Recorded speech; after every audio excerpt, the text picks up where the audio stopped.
क्या आपको कभी ऐसा लगता है कि आपका प्रोजेक्ट कुछ मिस कर रहा है, जैसे कि उसमें वो चमक नहीं है? अगर आप यहाँ बताया गया है कि अपने ग्राफिक्स को अगले स्तर पर कैसे ले जाए और अपने आफ्टर इफेक्ट्स प्रोजेक्ट्स को सेकंडों में सिनेमा स्पार्क दें। चलिए शुरू करते हैं। शुरू हो गया। यह ट्यूटोरियल एक प्रोजेक्ट को लेकर और सार्वभौमिक रूप से आसान प्रभावों और रंग अवधारणाओं का उपयोग करके आपके सभी प्रोजेक्ट्स को सचमुच बदलने के बारे में है। तो पहली मास्टर तकनीक जिसे आप अपने प्रोजेक्ट में लागू कर सकते हैं वह है इस सिनेमैटिक इफेक्ट स्टैक को लेना, जो आपके प्रोजेक्ट को तुरंत बदल देगा। इस स्टैक को बनाने के लिए सब कुछ ग्लो प्रभाव से व्युत्पन्न होता है, इसीलिए इस प्रभाव को एक एडजस्टमेंट लेयर पर जोड़ें।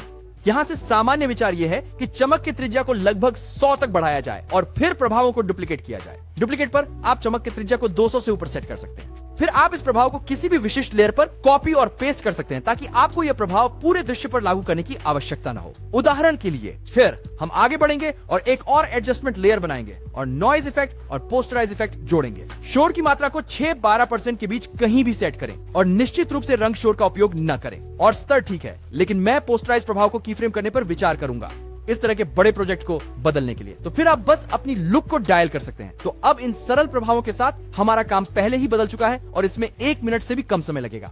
यदि आप चाहें तो आप 2 वैकल्पिक प्रभाव जोड़कर इस प्रभाव स्टैक का विस्तार कर सकते हैं, जो आपके प्रोजेक्ट की शैली को बदल देगा। एक प्रभाव है ब्राइटनेस और कॉन्ट्रास्ट प्रभाव। असल में आपको बस इतना करना है, बस ऑल्ट क्लिक करें, स्टॉप वॉच और टाइप करें विगल सेव थर्ड्स के लिए, और इससे आपके सीन या ओवरऑल प्रोडक्ट में फ्लिकरिंग इफेक्ट जुड़ जाएगा।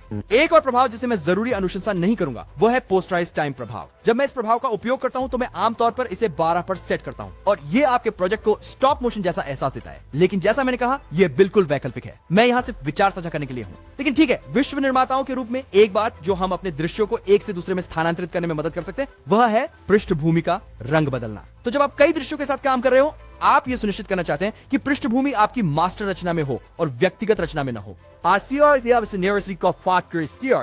तो हम आपकी बैकग्राउंड लेयर पर फील इफेक्ट या ग्रेडियंट रैंप इफेक्ट का उपयोग कर सकते हैं। फिर रंग के लिए की फ्रेम जोड़ सकते हैं। समय आगे बढ़ने पर आप दृश्य से दृश्य तक बैकग्राउंड का रंग बदल सकते हैं और आप देखेंगे कि आपके रंग के लिए एक समर्पित टाइमलाइन भी है, जो अच्छा है।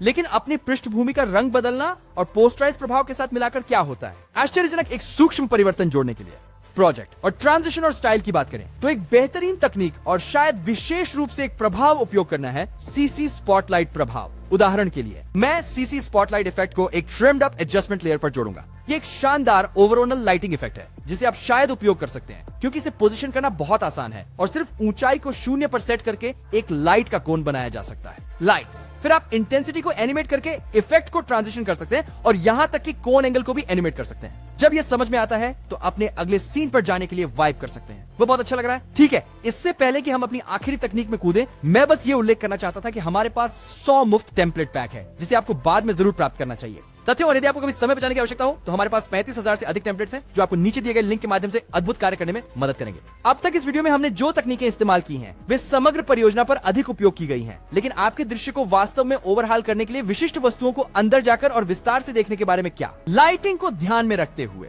तो ये दृश्य काफी फ्लैट है और मैं मानता हूं कि ये एक प्रदर्शन के लिए जानबूझकर किया गया है। तो यदि आप अपने दृश्य में एक प्रकाश स्रोत की पहचान कर सकते हैं तो आप उन ग्लो प्रभावों को पेस्ट कर सकते हैं जिन्हें हमने पहले इस्तेमाल किया था। बस हम सीसी स्पॉटलाइट प्रभाव को भी पूर्ण उपयोग कर सकते हैं और इसे हेर फेर कर सकते हैं ताकि हमारे चेहरे पर हल्का फैलाव हो सके।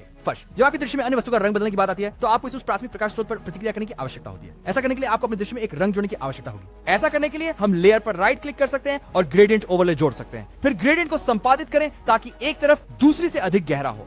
यहाँ से आप बेवल और उभार और एक आंतरिक छाया भी जोड़ सकते हैं। बस इन दोनों शैलियों के रंग को अपनी परत के उज्जवल रंग में बदलें और फिर मोड को कोई नहीं पर सेट करें, सामान्य। और आपके ऑब्जेक्ट के आधार पर आपको इन दोनों शैलियों के भीतर सेटिंग्स को थोड़ा समायोजित करने की आवश्यकता होगी ताकि आपको यह उज्जवल छवि मिल सके। किनारा, फिर आपकी मास्टर संरचना में वापस आप दृश्य को चमकाने के लिए एक बार फिर उस समग्र चमक प्रभाव को लागू कर सकते हैं। अब बाहर निकले, अद्भुत प्रोजेक्ट बनाएं और हमेशा कुछ न कुछ बनाते रहें।